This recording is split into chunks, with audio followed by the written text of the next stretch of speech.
Hello everyone, I'm Corlez. And I'm Naomi. And we're from Fighting Through Our Pain TV. And today we have with us telling their story, Jessica.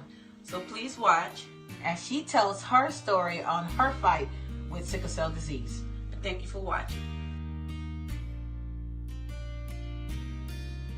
Hi everybody, my name is Jessica and I was born with sickle cell anemia SS. If you do not know what sickle cell anemia is, Google it.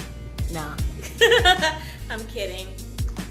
Sickle cell anemia is a red blood cell disorder which causes the blood to be shaped as a crescent and it gets stuck in our veins and capillary, which causes us to go into a crisis state, a very painful episode, and we need to seek treatment for that. I was diagnosed at a very young age with sickle cell anemia. The doctors told my mom and my dad that I would not live past 18 years old, but thank God I'm in my 30s, honey, and I'm still living. Sickle cell anemia does not define me. I do have sickle cell anemia, but it does not define my daily life anymore. Back in the day when I was younger, it was very hard growing up with sickle cell anemia because not everybody didn't have a good knowledge about sickle cell anemia. You know, it was just that disease that you have pain. Nobody knew nothing else about it. But now there's more information about it.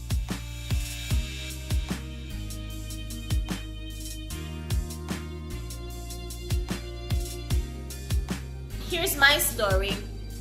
I had a pretty rough childhood. I didn't get bullied or anything, but I did get picked on because my eyes is a bit jaundiced.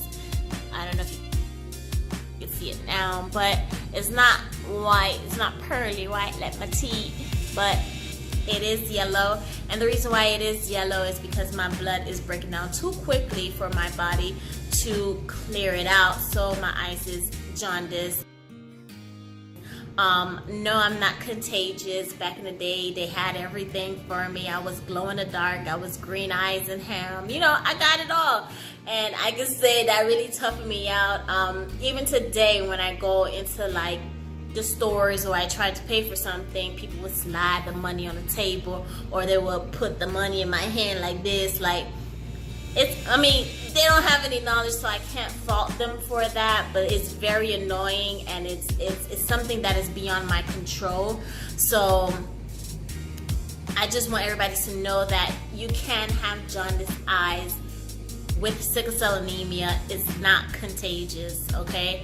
Another thing I had a hard time with was missing classwork and the teachers not understanding that you have a disease that causes pain. You could be good at one moment and the next you know you're in severe pain and it's uncontrollable. Anything can cause us to go into a crisis. The weather, if it's too hot, which it is in Miami, if it's too cold or cold at all, you know, the water, cold water, beaches, pools, not a lot of us would get into those type of water because of the severity of our pain if we get out and we don't like wrap ourselves up really quickly or change into something else. Altitude, flying, which is something that I have issues with because I like to fly and I like to travel, and so I have to make sure that I properly take care of myself when flying because I don't have enough oxygen in the air and it can make me go into a crisis state. So there's a lot of struggle with sickle cell anemia. Another struggle was going to the hospital and the nurses not believing that you are in a crisis state and thinking that your pain is not as severe as you say it is. I understand that they can't feel what we feel, but they have to take this disease more seriously because a lot of us are dying from it. And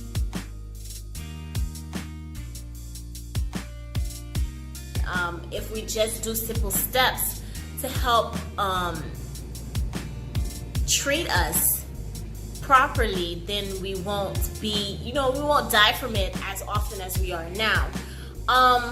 They didn't believe us. They think we just went to the hospital just to get on an edge or something from the medication, but sickle cell disease is a really horrible disease. Any disease out there is horrible, but we just want to bring awareness to sickle cell anemia. September is awareness month, but we're in the holidays, but we still have to bring it out there so that more people can get information about it. I do not, like I said before, let sickle cell define my life. I like to live life. I like to do things that I love to do. I try to stay positive. I try to stay as healthy as possible for my kids. I let them drive me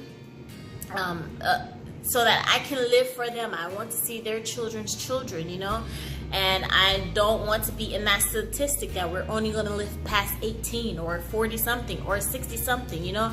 There's people out there that live till 90 with sickle cell anemia. So I try to think positive. I try to eat healthy. I need to work on that even more. I know I'm not supposed to work out as much with sickle cell anemia, but I still work out. There's certain things that I can't do that the other people do in their workouts, but I still try to push myself to be a healthier person. The only thing, not only that I have sickle cell anemia, I also struggle with two other things: a Chiari malformation, which they found out about last year, and also a Syrinx, serum myeloma, something like that. You gotta Google it. Only the doctors can say it properly, but it's a Syrinx. The Chiari malformation is basically my skull was compressing my brain, and it caused severe headaches. And last year I had to do brain surgery, and they had to decompress my brain, and it helped. I don't have headaches anymore. Another thing is that the Syrinx myeloma, I'm gonna just say that it's in my spinal cord, and it's a bubble. It's expanding my spinal cord, and it's from my C1 to my C6. So it causes a lot of issues with numbness, with balance issues, with tingling sensation. My speech is impaired as well. With the Syrinx, it's in my neck, in the back, in my spinal cord, and it's expanding. And you know, there's nothing I can do about it except for surgery, and it causes those things. I mean, it's a daily struggle with me. Just standing up is a problem. Putting on shoes, I have to make sure that I sit down so I can put it on properly. Even in my workouts, I would love to do a box jump, but I'm afraid that if I do a box jump, I'm a box jump right on my butt.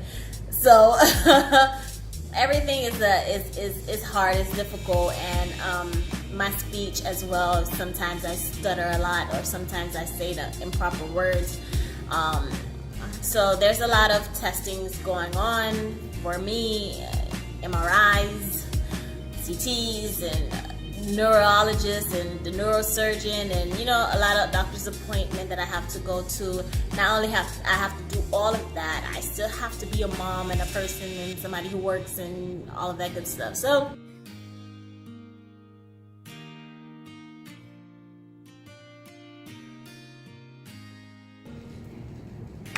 my life with sickle cell anemia, Chiari malformation, and a Syrinx in my C1 to C6. I just want to bring awareness to sickle cell anemia. You guys support us, share as much as possible, get the word out there, help prevent the cycle, break the cycle. All you have to do is a simple test to break it. And not only a simple test, but you have to, if you don't have sickle cell, then you know, you're great. But try as much as possible not to hook up and have kids with somebody who has sickle cell anemia. Adoption is out there. There is other options. And even if you're like me, who has sickle cell anemia, and you hook up with somebody and have kids, you know, make sure that other person does not have sickle cell anemia or the trait, so that your child will not come out with the full-blown disease. My kids does not have the full-blown disease. They have the trait, and I thank God for that. I mean, I would love for them to be healthy and not have sickle cell at all, because at any moment the trait can get activated and you can go into a crisis state as well. But I thank God that I have two beautiful babies, and you know, they're pretty healthy, and I'm okay with that. So this is my story. You'll hear more from me. Sorry, my background had to change. Happy holidays, everybody. Have a Merry Christmas, a safe New Year's, and see you next time. And thank you for watching the stories on their fight with sickle cell anemia. And tune in next time to see more stories on their fight with sickle cell disease. Subscribe to our YouTube channel. Follow us on Facebook. Follow us on Instagram. Thank you for watching. And remember to continue to Fight through your pain.